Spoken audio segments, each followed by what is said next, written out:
Hello guys, good morning. Welcome to watch my video guys. Ang ginawa po namin ngayon guys, makikita po ninyo ang mga habibin namin na sila po ang naglalaro ng parlor games. Ang saya-saya po guys, na sumasakit ang tiyan namin sa kakatawa guys. Ito mga seniors na po. Kahit senior na pala tayo guys, pero mai-enjoy pa rin tayo sa mga gawain Grabe ng man bata premyo. guys. So, ayan. Tingnan po nyo guys, sila naglalaro parang mga bata din. At kami naman na mga audience guys, yung guys, observe sa kanila ang kanilang mga kilos guys ay para ding bata. Ayan. So, tingnan po nyo sa ngayon guys kung ano ang ginagawa po nila guys. Ito ay isang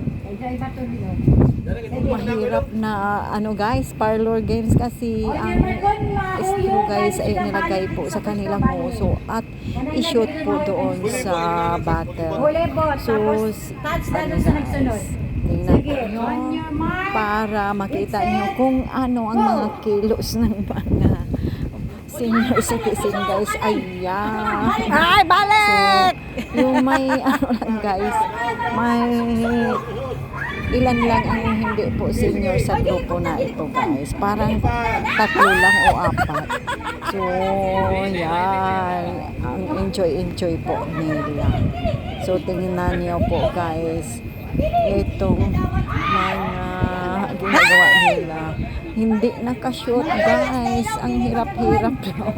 So, ayan. Gamay!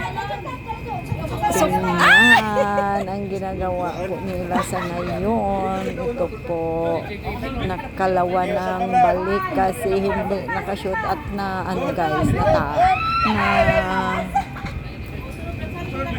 hindi na shoot. So, tingnan niyo po guys ang habibi ko.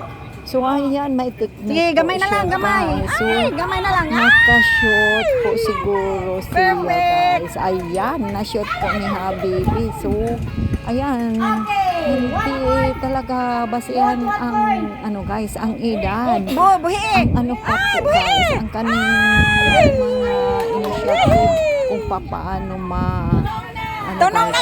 paano ma-shoot ang kanilang straw sa bata. So ayan guys, kahit nahihirapan po sila, pero enjoy pa rin na gumagawa sa kanilang laro. So kami mga guys, mga wife nila guys, so nag-o-observe at The Miles Brothers! sasakitan ang mga nguso na tumatawa guys sa kakatawa. So ayan, malapit na matapos guys at sige, patuloy pa po ang mga participants na maglalaro guys. So ito po, tignan nyo, mahirap pala pag mataba guys. Ayan, balik na naman kasi hindi na shoot at na guys, nalaglag. So, ito na po siya. Ikatlong balik na po ito guys. Kasi palaging nalalaglag ang kanyang straw. Ayan. Ang saya-saya guys sa kanilang parlor game. So, ayan. Ito lang po. Thank you for watching my video. God bless.